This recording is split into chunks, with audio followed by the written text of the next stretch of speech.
Guys, so I'm here today to do a what's in my changing bag. I really love watching these videos and they're one of my favourites. Albert is currently asleep in his sleepy head. I'm really hoping he stays asleep for this video. Yes, so I will crack on. Okay, so the changing bag that I have is this one, and it's this lovely patent Pacapod Oban. I have done a previous kind of what's in my changing bag video, and I showed you, I'll link that down below, and it was my Kath Kidson bag. I still use that bag sometimes, usually for like one of the children when they're going away overnight, say Sebastian when he's going away just for like one night to his grandma's, I might use that, but I don't tend to use it all that often. I kind of this time wanted a changing bag that didn't look like a changing bag, and also I do actually, I'm contradicting myself here because I'm carrying a massive bag, but I do actually like to carry really light. So when Sebastian stopped having like lots of bottles and things, I basically just switched that bag at about 6 months to a little like rucksack, and that's kind of all I had. But because I've obviously got 2 children in nappies, I decided to get a bigger bag, but also I just feel like I'm okay using this bag for longer because it's not so much like a changing bag. So I have done a Pacapod Oban review. Again, I'll link that down below. I did have a different Pacapod then. It wasn't a patent one, but it was essentially exactly the same. And I really like this because it turns into like a rucksack, so you can have it like a backpack, which is kind of how I use it, especially if I'm like carrying Albert on my front in a sling. But you can also clip it here, so it's kind of just a messenger bag. That's why I really like it. You can have it in kind of different ways. And also there's 2 clips that come with this bag, so you can hang this on the handles of the pram, which is why, again, I really like it. So I'll go ahead and just show you the front. This is the front pouch, and in here I just keep kind of letters and things. I've got letters and things that I might need to post. I've got like a wedding invitation and a few cards that I still need to like send and stuff. I don't really keep a lot in there. There is some headphones that I've got for if I'm kind of out and about and Albert's asleep. I tend to put my music on if I'm walking. Zip compartment now, and inside it's basically just a big space in there, and then it's got like 3 pockets at the front. So in one of the pockets I have some Infocol. We don't tend to, I'm just keeping an eye on Albert, don't tend to use Infocol now because it makes reflux worse. I don't really think it makes much difference, but we use it, this sounds really bad, just to put on the end of Albert's dummy so that it kind of gets him to sucking his dummy, because once he starts sucking it he will suck it and go to sleep, but sometimes he kind of, when you put it in his mouth, he won't really take it. It's a bit naughty really, but that's kind of why we have it.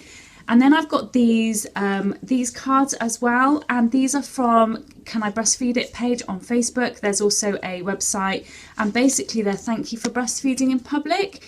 You probably won't be, I don't know if you'll read it the right way when I show it up. It says, "You're doing an amazing job by breastfeeding in public and helping to normalise and encourage fellow mothers to do the same. Please pass this card on to the next mum you see breastfeeding," and then there's some support helpline numbers and stuff. So it's kind of like a really nice way to sort of boost a mother's confidence if they're feeding in public. I really like those. So I've not actually given one out yet. I'm on the lookout for other breastfeeding mothers so that I can kind of hand them out.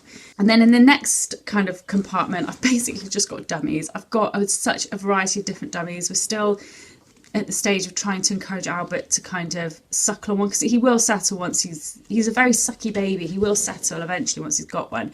So I've got one of these Soothies, which these are one of the best dummies you can get because they are really good for softening babies' jaws, especially if you've had a traumatic labour, and it's kind of much more softer, completely silicone. I've got this kind of latex ones. The latex ones aren't very good, but I was just, yeah, they're all just, I don't know why they're all in my bag. I probably should chuck them all away. I think we've pretty much settled on the Avent ones now. But in that compartment, they've also got some nail clippers and a nail file as well, because Albert's got really long nails and scratches a lot.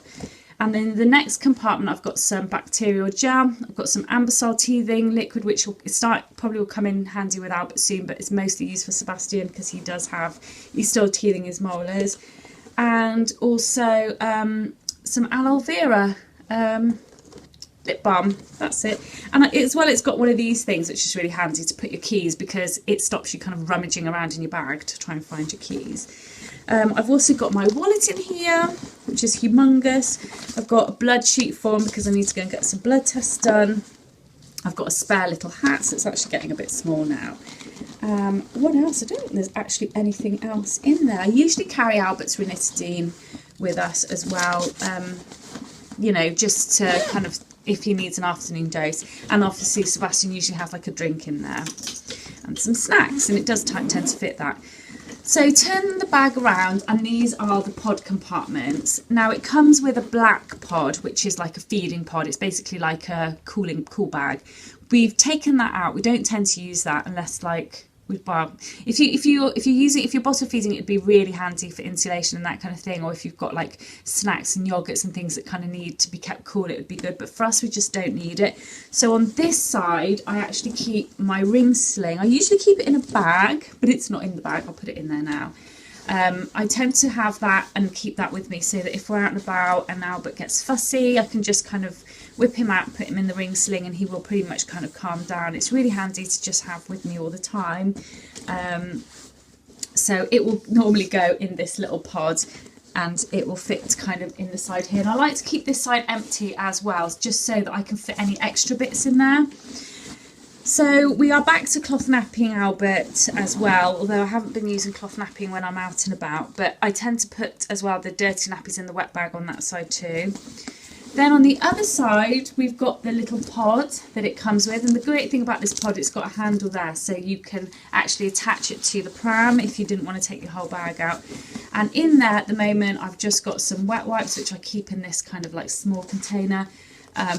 Some disposable nappies. I haven't refilled it. I've got a nappy wrap from when I have used cloth, and I always keep some breast pads as well, spare. And also at the bottom is a spare kind of pouch, and this contains a spare outfit for Albert and a spare t-shirt for Sebastian as well, who I very rarely sort of have to change clothes. Oh, and a nappy sack as well. So this pod is kind of a bit empty, but you get the general gist. It'll either have kind of some cloth nappies, which I use pre-folds. I just stack them in, or disposables. Then at the back here, there is a changing mat. And the changing mat I use is the Cath Kidston one because I just feel like it's flatter. And then that is pretty much it. Don't tend to keep a lot, but it's a really, really nice changing bag, and I really, really like it. It's quite big, but you know, I think all changing bags are big when you've got babies. I highly recommend the Pacapods. They are quite pricey. I didn't buy mine new. I bought mine on eBay. Definitely recommend. I'm more, you know me, I always go second hand for most of these things. But yeah, really recommend it if you want a bag that's kind of not too kind of changing baggy, but also if you're really into organisation like I am. So that's it. If you like this video, please subscribe, and yeah, please like as well, like this video if you like it, and I'll see you guys soon. Bye.